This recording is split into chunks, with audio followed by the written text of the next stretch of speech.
Venezuela nace en el Esequibo y no podía faltar esta fórmula perfecta, ¿vale?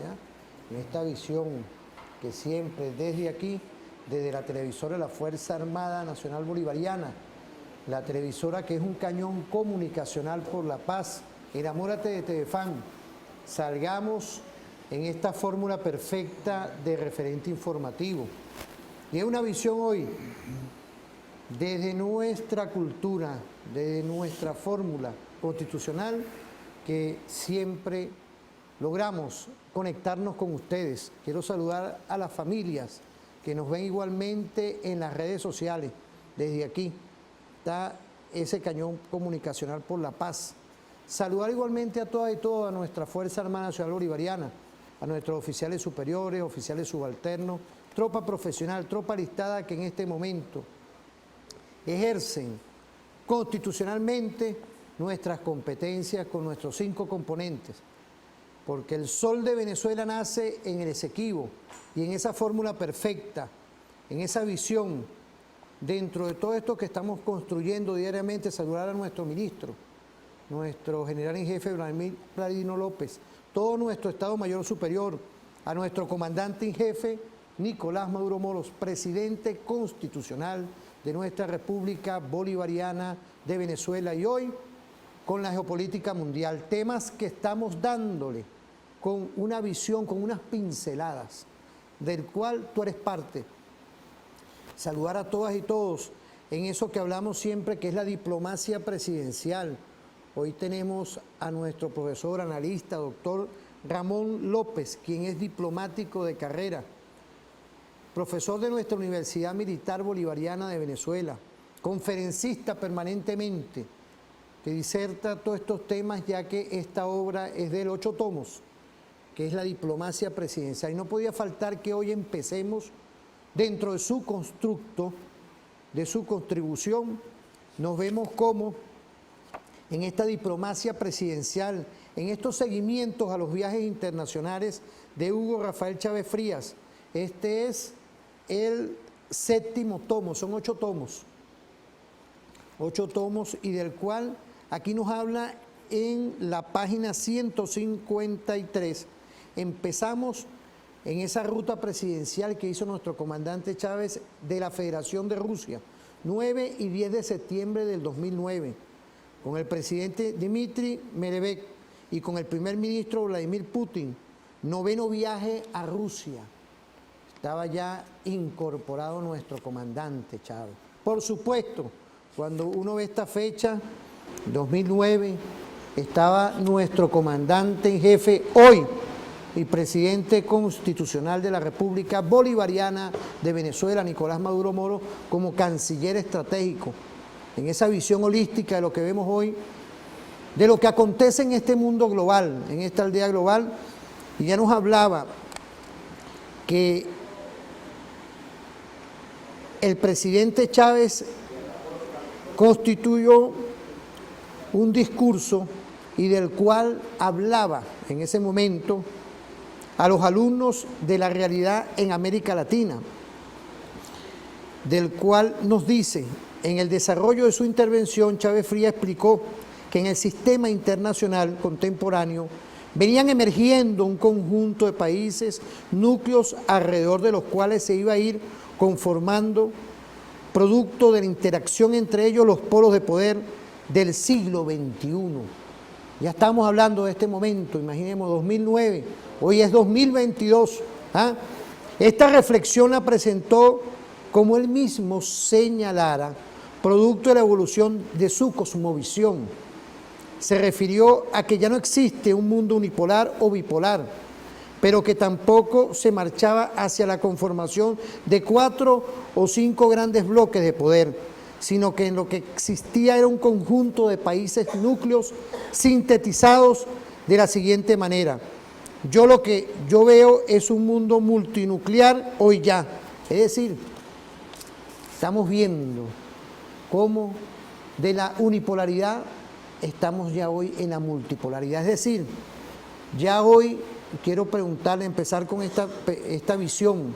Es una visión holística de ver, apreciado profesor, investigador, diplomático de carrera, que nosotros, en este epicentro, en este espacio vital de la República Bolivariana de Venezuela, con nuestro comandante Chávez y nuestro comandante en jefe hoy, Nicolás Maduro Moros, vemos cómo la multipolaridad está hoy rompiendo esquemas. Tanto es así que Rusia está siendo parte del injerencismo de la Unión Europea con la OTAN. Es poca cosa hoy lo que hemos roto de la unipolaridad a la multipolaridad. Bienvenido al programa, apreciado profesor. Gracias, doctor Constantini. Gracias por su producto. ¿Vale?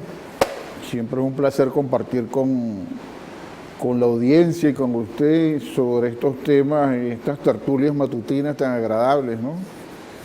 Y ciertamente estamos en presencia, sin duda alguna, de un reacomodo del sistema internacional en términos de relaciones de poder.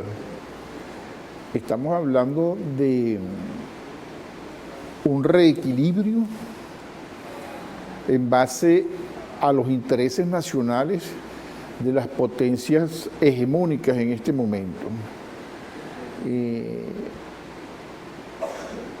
Luego de los acontecimientos de finales de la década de los 80, al principio de los 90, me refiero concretamente a la caída del muro de Berlín en el 89, la desaparición de la Unión Soviética en el 25 de diciembre del 91, y todo, digamos, ese desmembramiento hasta ideológico de la confrontación que había caracterizado el relacionamiento internacional durante décadas. De hecho, desde el fin de la Segunda Guerra Mundial hasta ese momento que estoy haciendo referencia, eso se viene abajo y comienza un nuevo reacomodo progresivo donde insurge como potencia vencedora pues el establishment estadounidense, y eso se mantiene con bastante claridad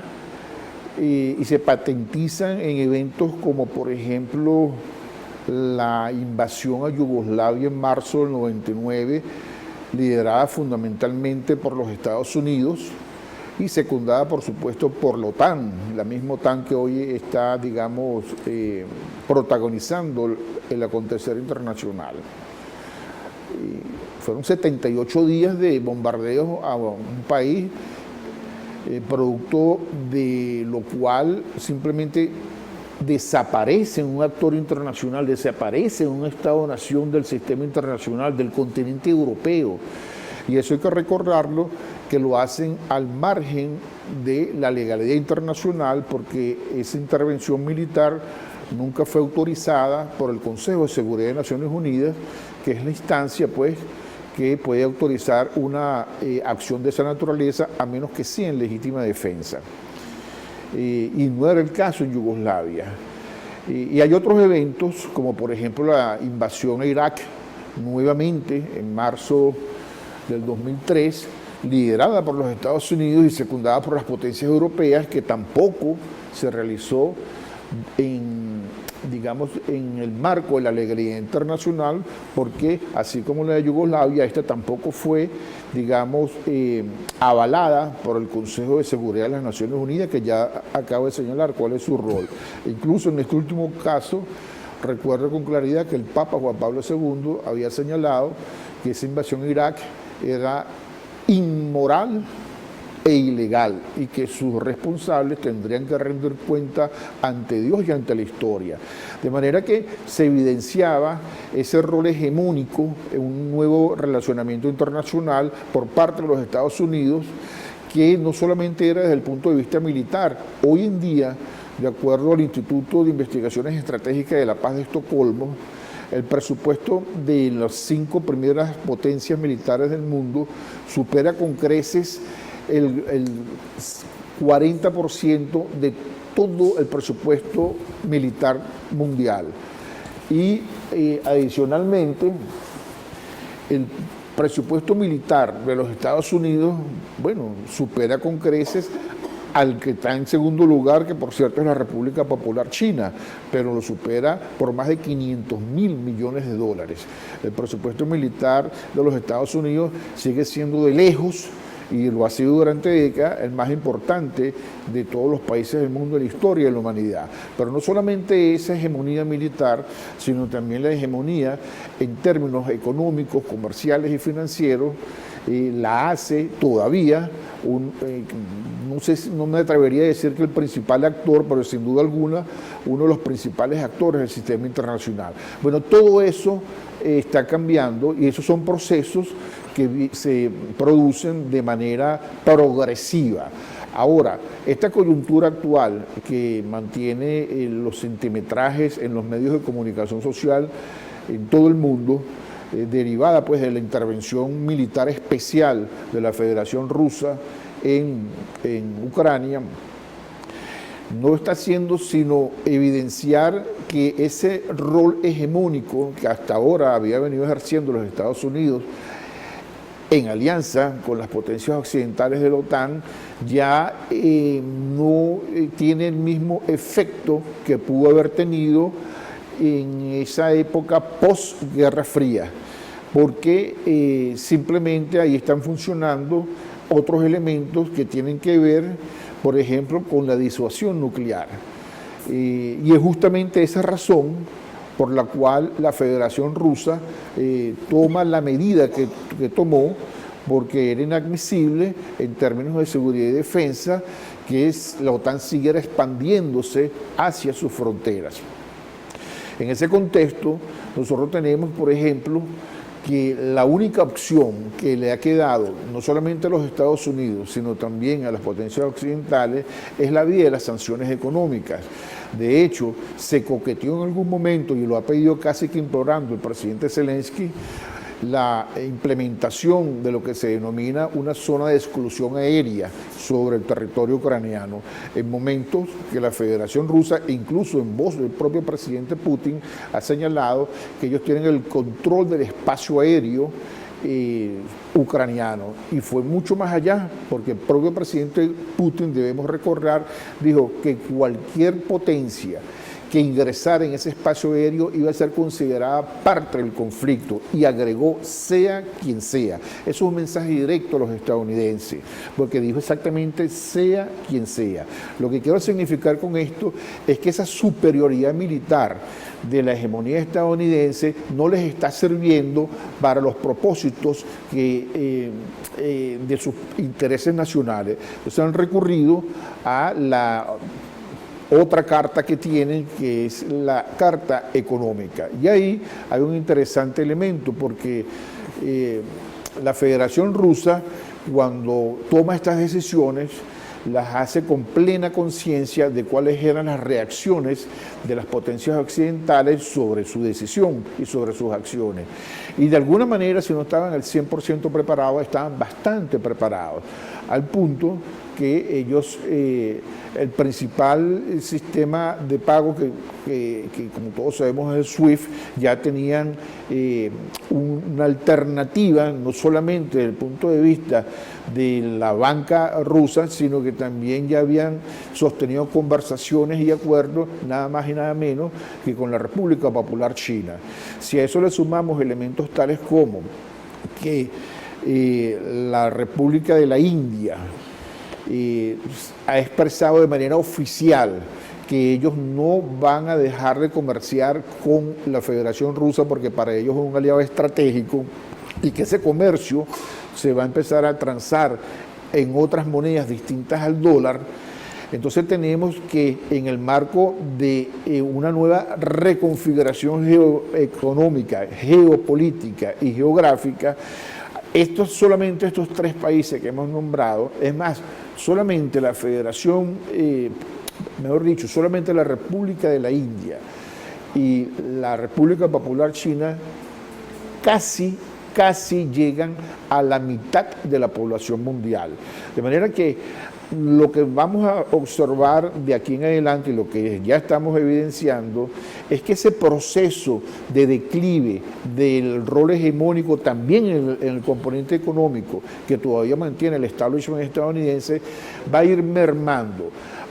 Hay que agregar aquí algunas consideraciones, como por ejemplo, producto de algunos rejuegos geopolíticos que tienen que ver, entre otras cosas, con el acercamiento sorpresivo del establishment estadounidense, no solamente a Venezuela, sino a la República Islámica de Irán, entre otros factores. Los sauditas y los Emiratos Árabes Unidos han decidido empezar a transar el petróleo, su oferta petrolera, en una moneda distinta al dólar estadounidense. Se estima que el impacto de las transacciones sauditas en materia petrolera, haciéndolas de una manera, en una moneda distinta al dólar, es muy poco. Las estimaciones hablan de apenas un 2%, pero el efecto psicológico y el efecto progresivo que eso va teniendo y que van sumando todos estos elementos a los cuales nos estamos haciendo referencia, definitivamente van a conllevar a un nuevo rejuego, un nuevo reposicionamiento de las reglas del juego, también en el orden económico. Ya de hecho, en este momento y antes de la operación militar especial de la Federación Rusa en territorio ucraniano, la mayor parte de la transabilidad de bienes y servicios en el planeta no se hacían en el eje euroatlántico, se hacían justamente en el eje Asia-Pacífico. Ahora imagínense usted que esa mayor transabilidad de bienes y servicios del mundo se empieza a hacer cada vez menos en base al dólar estadounidense. Eso definitivamente va a venir afectando ya a lo interno a la nación estadounidense. Fíjese, profesor, toda una hoja de ruta que hoy vemos como el injerencismo de parte de Estados Unidos, como también de la Unión Europea, esos gobiernos, no le está haciendo de verdad muy fácil esa estrategia de irrumpir contra Rusia y contra la multipolaridad.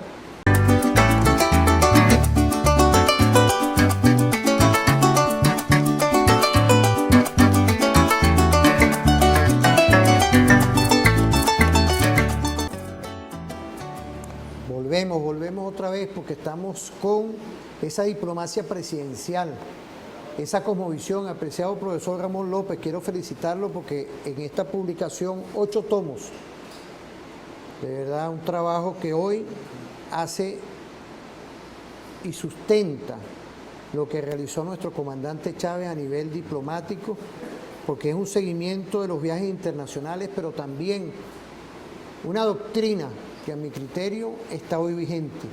En esa cosmovisión, Chávez apuntó siempre a la multipolaridad. Es razón de ser hoy ante este tablero internacional y también este péndulo que está hoy en América Meridional, esta América Latina, verlo acertado de esa cosmovisión hoy, de cómo la Venezuela está en un espacio vital ante todo el mundo, pero también ver el injerencismo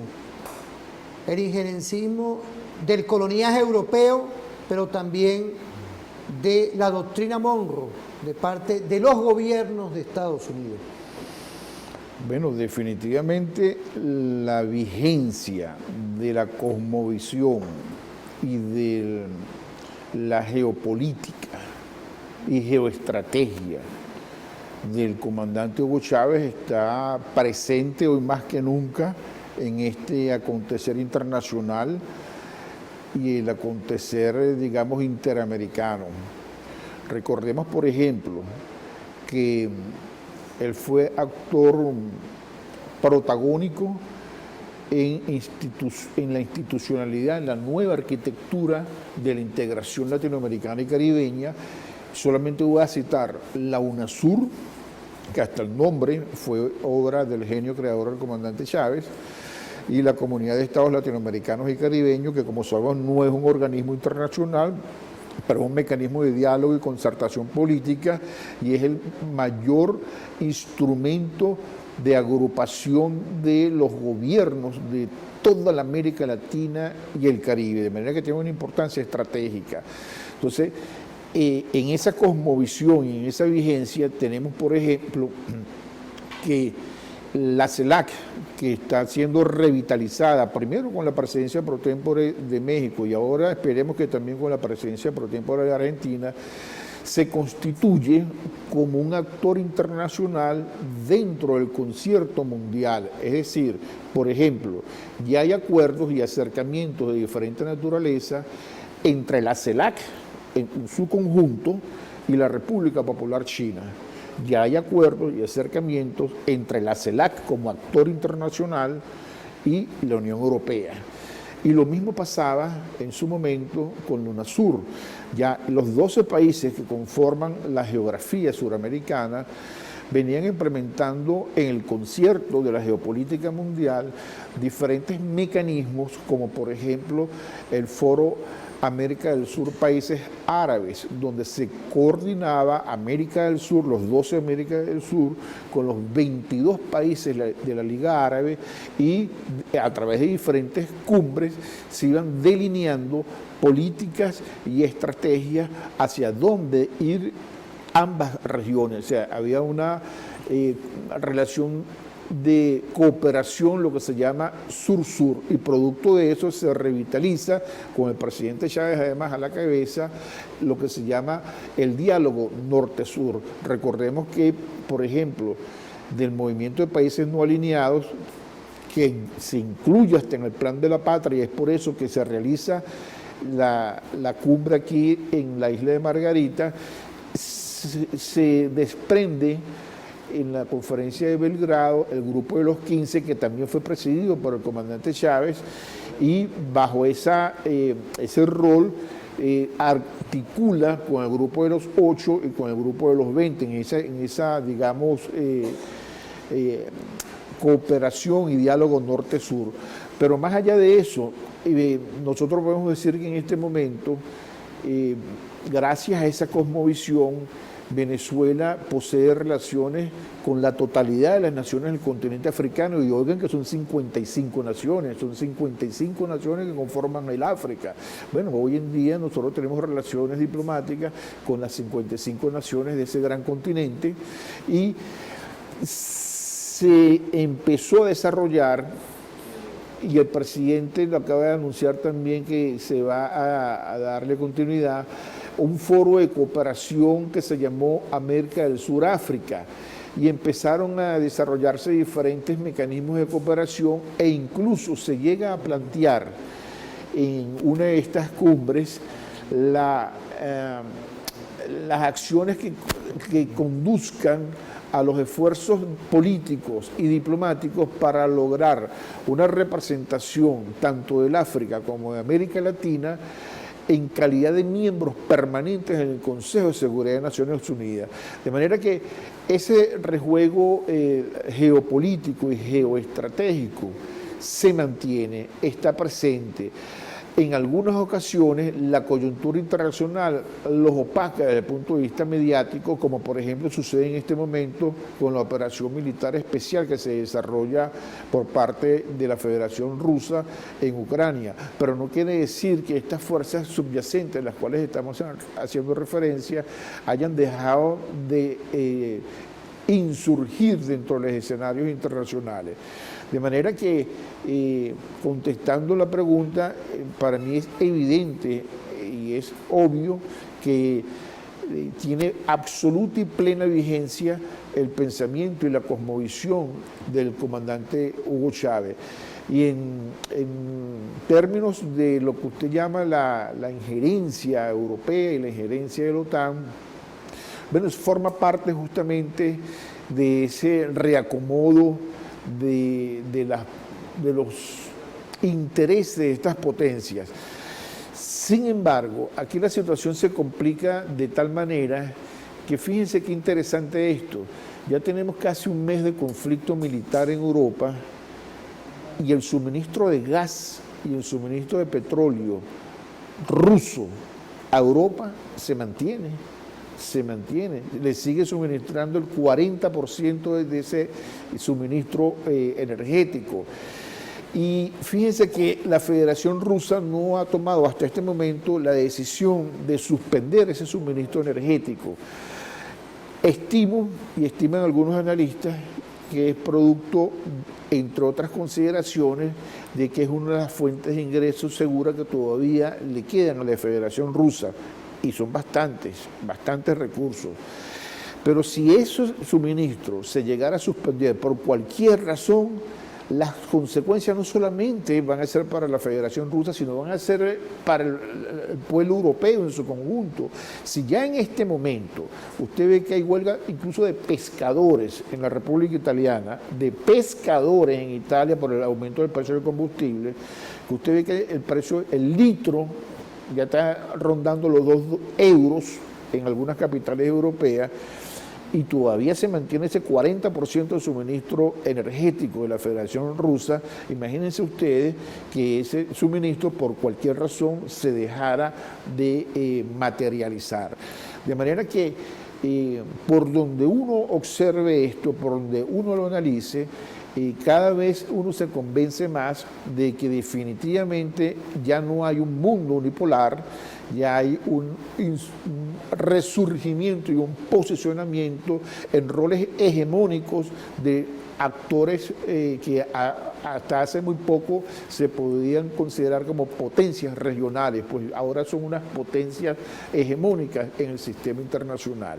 Y yo creo que eso definitivamente va a seguir avanzando y vamos hacia esa multipolaridad, hacia ese multicentrismo que siempre avisoró el comandante Hugo Chávez. Sí, fíjese, yo considero también que es importante todo eso que se ha construido y gracias a este Dios, este arquitecto del universo que Chávez dejó en esta visión comandando este barco que es la República Bolivariana de Venezuela, a un diplomático estratégico, porque no es poca cosa que estamos sorteando unas medidas coercitivas, estamos hablando de la energía, la geoenergía, de lo que hoy le representa la Federación Rusa al mundo europeo. Nada más y nada menos la geoestrategia del gas. Igualmente el injerencismo ya del gobierno español en esta semana que se alía con el gobierno de Marruecos en función de desconocer la autonomía de ese pueblo. Quiero saludar al pueblo de Sahara Occidental, de verdad. Quiero saludarlos a ellos, a todos ellos.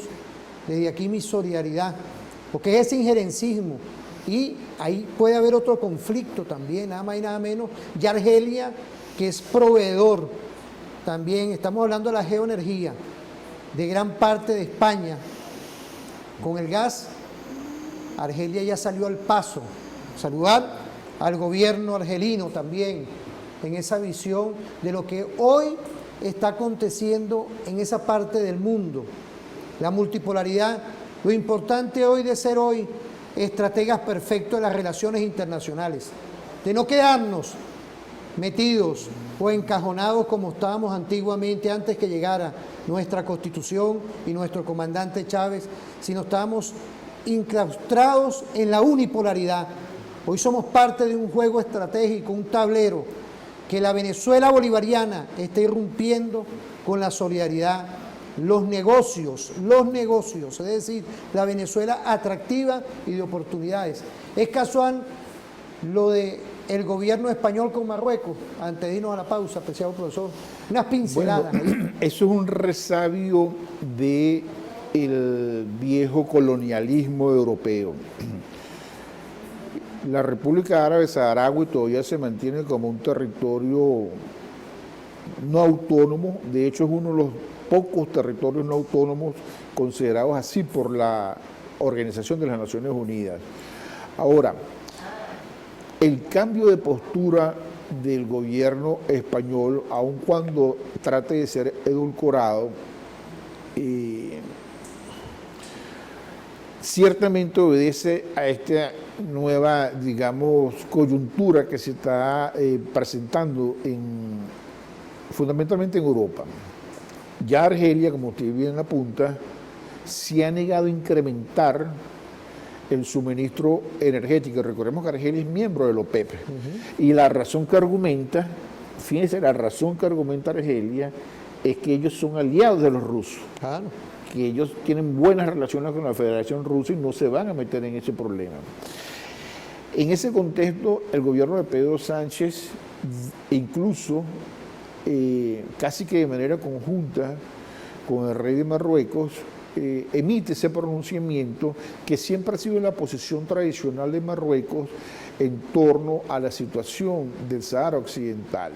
Porque básicamente lo que planteó Pedro Sánchez ahí es lo mismo que ha venido planteando el gobierno, el reino marroquí, de una supuesta autonomía de la región del Sahara Occidental. Una autonomía que no le concede manejo de sus relaciones exteriores. Por ejemplo, aquí en Venezuela, como acabo de señalar, nosotros tenemos relaciones diplomáticas con la totalidad de los países árabes. Bueno, aquí hay un embajador de la República Árabe Saharaui. Sí. Entonces, bajo ese concepto, esa autonomía que está planteando Pedro Sánchez, secundando al rey de Marruecos, el manejo de sus relaciones exteriores lo perdería, ¿verdad? La República Árabe Saharaui, pero también perdería el manejo de la defensa, la moneda, incluso los símbolos patrios, de manera que aquí estamos en presencia de lo que la Carta de las Naciones Unidas estipula como la libre autodeterminación de los pueblos, y no se puede seguir coartando.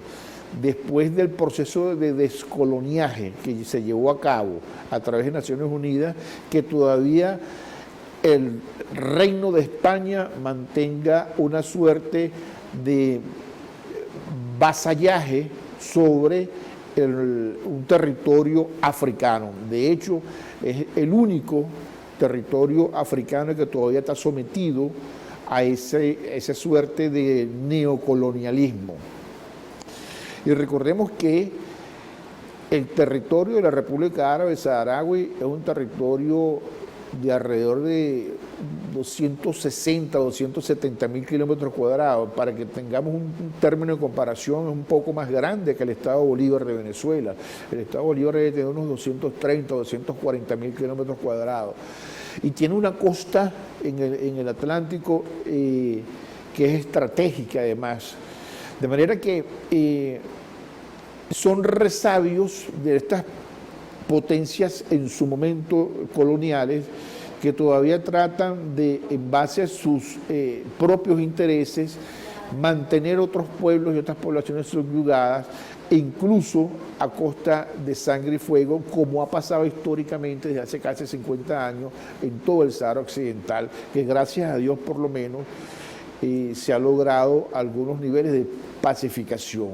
Sin embargo, decisiones de esta naturaleza creo que ponen en riesgo el mantenimiento de la paz en la región. Y por eso quería agradecerle su visión, pues no podía faltar que estemos hoy trabajando temas.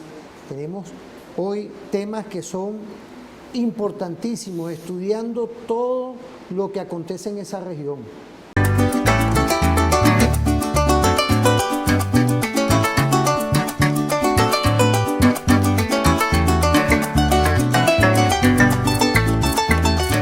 Volvemos con la diplomacia presidencial. Quiero agradecerle al profesor Ramón López esta obra perfecta, ¿vale?, que siempre está activa. Quiero saludar igualmente a la editorial Trinchera, que siempre está por ahí activa. Sacó un libro de nuestro almirante en jefe Remigio Ceballos, La Venezuela Productiva, esa Venezuela estratégica, un constructo de él. Y así vamos construyendo, vamos enfocando lo que es una visión hoy ante este mundo multipolar y multicéntrico que se construyó con los nuevos ejes de poder. Está la Venezuela que sí se puede, una Venezuela que aún tiene las medidas coercitivas unilaterales impactando, pero un gobierno con un diplomático en la cabeza que lleva sin duda esa visión holística de lograr que salgamos de la coyuntura, nos involucremos ya a todo lo que es y está establecido en nuestra Constitución, que es el Estado social, democrático, de derecho y de justicia. Es una visión hoy que hay un gobierno que sí lo quiere, que sí se puede, pero con las medidas coercitivas no ha sido fácil, profesor. Las mismas medidas coercitivas que le quieren imponer a una Rusia, como usted lo ha dicho, una Rusia que hoy, si le pone la llave al gas, implosiona Europa. totalmente. Y por eso es que hoy es importante que estemos trabajando todos estos temas. Es una cosmovisión, una visión estratégica de que dentro de la geopolítica esté hoy insertado esa visión de lograr que los nuevos ejes de poder se les respete su autodeterminación de los pueblos, es decir, el injerencismo. Lograr de que estos gobiernos, tanto Europa como el gobierno norteamericano y las grandes corporaciones, y entre esas, porque yo quería dejar este paréntesis para este segmento, las corporaciones de la comunicación, que son parte de este juego de la guerra, por medio de falsear información, de lograr de que los receptores del mundo en esta aldea global puedan tener un criterio que es y sea la realidad que acontece en cualquier territorio, en cualquier nación, en cualquier parte de este mundo. Es decir, el injerencismo está hoy activo con esta guerra que no se ve, que es la multidimensionalidad. Está hoy activa la guerra mediática. Claro, fíjese, ese injerencismo realmente se observa, es evidente, es patente y está fundamentado en aquella máxima que dice que las relaciones internacionales son relaciones fundamentalmente de fuerza. ¿Por qué se patentiza o se manifiesta más en este contexto? Bueno, porque todas esas medidas que se han denominado coercitivas unilaterales, todas son absolutamente ilegales. Todas están proscritas, están prohibidas por instrumentos tales como la Carta de las Naciones Unidas, entre muchos otros. Pero es que están taxativamente prohibidos. Entonces, son implementados de una manera unilateral en algunos casos, y en otros casos yo diría que en una suerte de concierto para delinquir, porque lo hacen diferentes países, por ejemplo, europeos y estadounidense, canadiense, australiano, etcétera. Aún a sabiendas de que están al margen del derecho internacional público, aún a sabiendas de la expresa prohibición y reiterada de instrumentos internacionales como el que acabo de señalar, porque ellos están, se sienten fortalecidos y se sienten de alguna manera impunes ante cualquier acción que se pueda ejercer contra ellos por este tipo de medidas que están implementando. Una de las medidas más vulgares, ilegales y atroces que se acaba de cometer, una de ellas, porque son muchísimas, se estiman en más de 5.000 medidas coercitivas de esta naturaleza en menos de un mes solamente de la Federación Rusa, es la incautación de 300.000 millones de dólares, que equivale casi al 50% de las reservas internacionales de la Federación Rusa. Eso es sumamente grave. Pareciera lo que nos hicieron a nosotros con nuestro oro. Es exactamente lo mismo. Con Inglaterra, que aún tenemos ese... Es exactamente lo mismo, pero fíjese usted, no solamente con las 31 toneladas de oro, todas las cuentas del Estado están cauteladas. En la banca privada internacional, las cuentas de las embajadas y de los consulados de las misiones permanentes nuestras están cauteladas. Yo voy a decir aquí algunas cosas, porque como dice que la televisora no es responsable, sino es responsable la persona que lo dice. Bueno, en su momento, a la Embajada de la República Bolivariana de Venezuela, en la República de Panamá, le incautaron una cuenta con $400.000 y se lo pusieron bajo la titularidad de la representante de Guaidó en Ciudad de Panamá. Y eso mismo hicieron en todas las embajadas nuestras en el exterior. Hoy en día, nuestros diplomáticos y nuestros funcionarios consulares tienen alrededor de 18 meses sin recibir salario porque las cuentas del Estado están cauteladas. Y no solamente que están cauteladas, sino que nos impiden la movilización por las vías normales del sistema bancario internacional. Un ataque contra nuestra Eso diplomacia. es ilegal. Claro. Eso está proscrito, está taxativamente prohibido, y han llegado al extremo de cautelarle nada más y nada menos que a la Federación Rusa casi el 50% de sus reservas internacionales. Estamos hablando que en la Federación Rusa se estiman unas reservas de 634.000 millones de dólares y tienen 300.000 millones de dólares cautivos en bancos privados en Europa y en Estados Unidos. Eso lo que es un acto criminal, un hecho, un abuso de las posiciones de dominio. Y es por eso que progresivamente la mayor transabilidad de bienes y servicios de estos actores que ahora son hegemónicos también en el sistema internacional, no solamente potencias regionales, cada vez se va a hacer con menor dependencia del dólar estadounidense.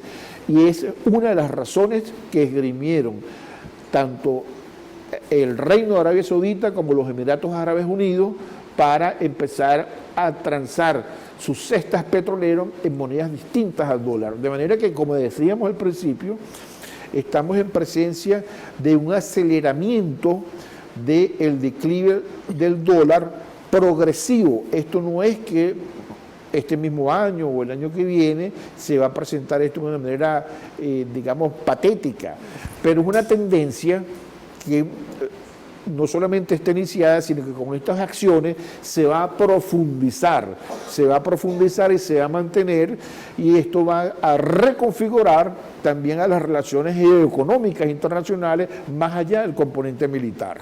Es decir, hay hoy en este sistema mundo, porque eso es que yo soy muy celoso en esto, ¿vale? Quiero agradecerle al profesor y a todos los investigadores que vienen para acá, porque ante este orden mundial que quieren imponer, quiero enfocarlo así, apreciado profesor, este orden mundial que quieren imponer las transnacionales, de todos los ámbitos de la economía, pero en conjunto con los gobiernos de la Unión Europea e igualmente los gobiernos norteamericanos, porque las dos visiones que hay ahí parecieran que cuando son y le tocan estos intereses, se operacionaliza una guerra que nosotros la denominamos aquí una guerra difusa. Saludar a nuestro Instituto de Altos Estudios de la Seguridad de la Nación, a nuestro general González Moreno, a nuestro coronel Rojas Segundo, su director estratégico hoy de ver, en conjunto con nuestro profesor de la Universidad Militar Bolivariana de Venezuela, Ramón López, de ir estudiando todo lo que tiene que ver la geopolítica mundial.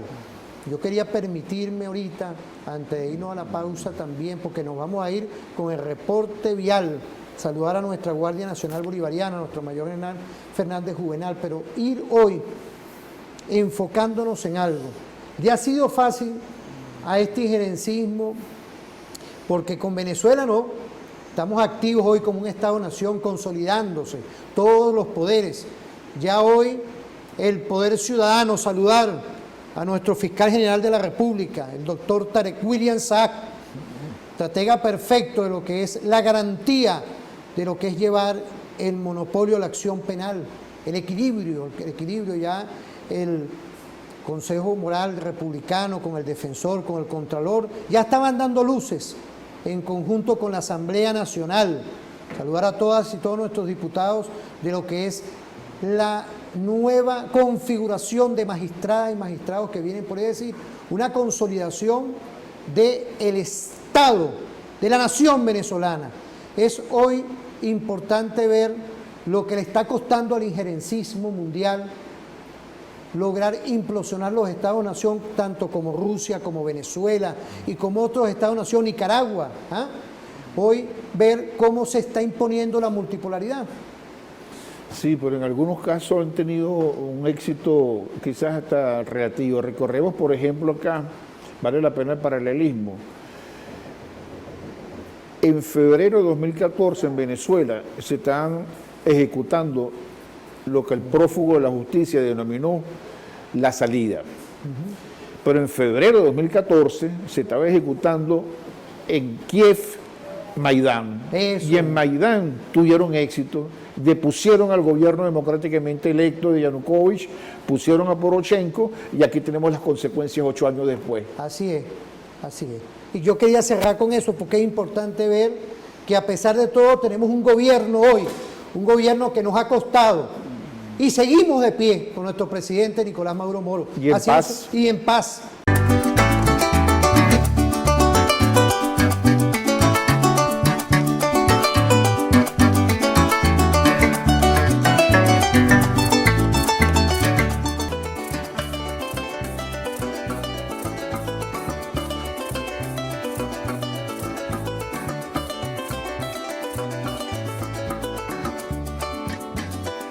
Volvemos con esta fórmula perfecta. Estaba viendo los mensajes, saludarlos a todos, también igualmente en esta aldea global.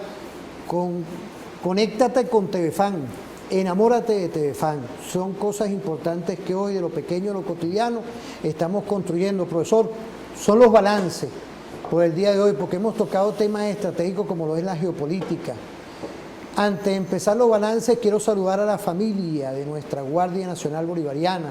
¿Y qué podemos decir de todo esto que hemos conversado, apreciado profesor? Bueno, yo diría que en términos de balances, conclusiones, hay vigencia de la cosmovisión y de la geopolítica de la Revolución Bolivariana implementada desde el inicio del gobierno del presidente Chávez. Como usted ha señalado a lo largo del programa, no es casual que quien esté conduciendo los destinos de esta nación haya sido el canciller que más tiempo ejerció la titularidad de la Cancillería en la Revolución Bolivariana, porque hemos tenido diferentes cancilleres, todos excelentes, todos muy buenos, que han durado tiempos, yo diría, bastante breves, con la única excepción de Nicolás Maduro Moros. De manera que esa visión que hemos tratado de resumir en este programa, él la maneja bastante bien porque fue, digamos, el ejecutor de ella durante casi la mitad del periodo gubernamental del presidente Hugo Chávez. Y ahora le ha tocado conducir la política exterior del país ya en su rol de jefe de Estado. De manera que el presidente Nicolás Maduro tiene más de una década, se puede decir, manejando la política exterior de esta nación, y ahí tenemos los resultados. Ahí voy, fíjense, hemos dado una pincelada estratégica de lo que hoy está combatiendo la Federación Rusa, lo que es hoy China también, la multipolaridad y el multicentrismo, pero también lo que le ha causado las medidas coercitivas a la República Bolivariana de Venezuela, y vemos hoy como hay un presidente, un gobierno que él lleva la tutoría en función de lograr con paz la gestión de gobierno. Ese es el principal logro, a pesar de todas las medidas coercitivas ilegales, acompañadas de accionar como golpes de Estado frustrados y otras acciones para desestabilizar la paz social, la paz económica y la paz política de la República. El haber mantenido la paz es el principal logro del gobierno del presidente Nicolás Maduro. El hecho que hace unos días el asesor de seguridad nacional para lo que ellos llaman el hemisferio occidental, Juan González, haya tenido que viajar desde la Casa Blanca, Avenida Pensilvania, 1600 Washington, D.C., aquí al final de la Avenida Urdaneta, a reunirse en el Palacio Presidencial de Miraflores con el señor presidente, habla por sí solo. La diplomacia de paz, mira, quiero ponerle aquí esto, son 8 tomos, mira. 8 tomos aquí, diplomacia de paz, vamos a ver si lo podemos aquí poner, 8 tomos de lo que es los seguimientos de los viajes internacionales de Hugo Rafael Chávez Frías, ¿no? Lo importante de ver hoy cómo ha valido la pena. Claro que ha valido la pena. Usted que es un estudioso de todos estos temas. Y por eso que nosotros en este momento estamos en paz en Ucrania, tuvieron un éxito relativo y mire la situación ahorita, no solamente en Ucrania, sino el impacto geopolítico que tiene eso, no solamente en el continente euroasiático, sino también en el mundo entero. Aquí, en paz, tuvieron que venir desde la Casa Blanca en un avión, aterrizar aquí en Maiquetía, subir por la autopista Caracas-La Guaira y terminar aquí, al final de la avenida Urdaneta, hablando con el presidente de la República. Y conversaciones que van a seguir en base al respeto y a la soberanía nacional. La diplomacia de paz, la diplomacia bolivariana, esa diplomacia que hoy, como usted lo dijo, más de una década, conducido por nuestro presidente y seguirá por decisiones de nuestro arquitecto, que es nuestro Dios, llevando ese Estado social, democrático, derecho de justicia a lo interno y a todo el multicentrismo mundial de parte de Nicolás Maduro Moros. Sí, y aprovecho para invitar a los interesados a conocer y profundizar sobre estos temas, a visitar la página web que contiene, digamos, valga la redundancia, los contenidos de este trabajo, que se llama diplomaciapresidencial.com. Y a nivel de redes sociales, aquí hay 4 tomos nada más, son 8, los otros 4 están por ahí. El mismo nombre en Instagram, Diplomacia Presidencial, @Diplomacia Presidencial, donde pueden encontrar abundante material sobre estos temas que hemos tratado hoy de dar algunas pinceladas en un paneo rápido por las limitaciones del tiempo en la televisión. De manera que muchas gracias, doctor Constantini, por su siempre gentil invitación. Siempre es grato compartir estas, como dije al principio, tertulias matutinas con usted. Yo soy muy celoso, nosotros somos muy celosos. Nosotros somos muy celosos a quien no invitamos, sino a la gente que tiene estudio. Miren, quiero que me lo den aquí, mira, nada más y nada menos, 8 tomos que están ahí, saludar. Usted siempre lo invita, todos los eventos del Ministerio de Cultura, siempre está impreso todas estas obras y está investigando de lo que es hoy nuestro legado, de nuestro comandante Chávez y de lo que es la visión, estratega perfecto y es diplomático de carrera. Quiero saludar Gaudí Mosquera, Franey Sánchez, P. Jaime Vivas, Tavio Saer, Carval 305, Edgar Medina 675, toda la mañana, Edgar, un saludo. Mente y Cuerpo Activo, bueno, ahí está, Mente y Cuerpo Activo, está Rico dándole propaganda a su programa, ¿vale? Así es que antes de referente informativo, péguense con Mente y Cuerpo Activo. Está nuestra capitán Rico. Bueno, por el día de hoy, quiero agradecerle compartir. Nos vamos a ir con una música de nuestra identidad. Y bueno, que pasen un feliz día y nos vemos en otra oportunidad. Gracias, Muchas gracias. Muchas gracias.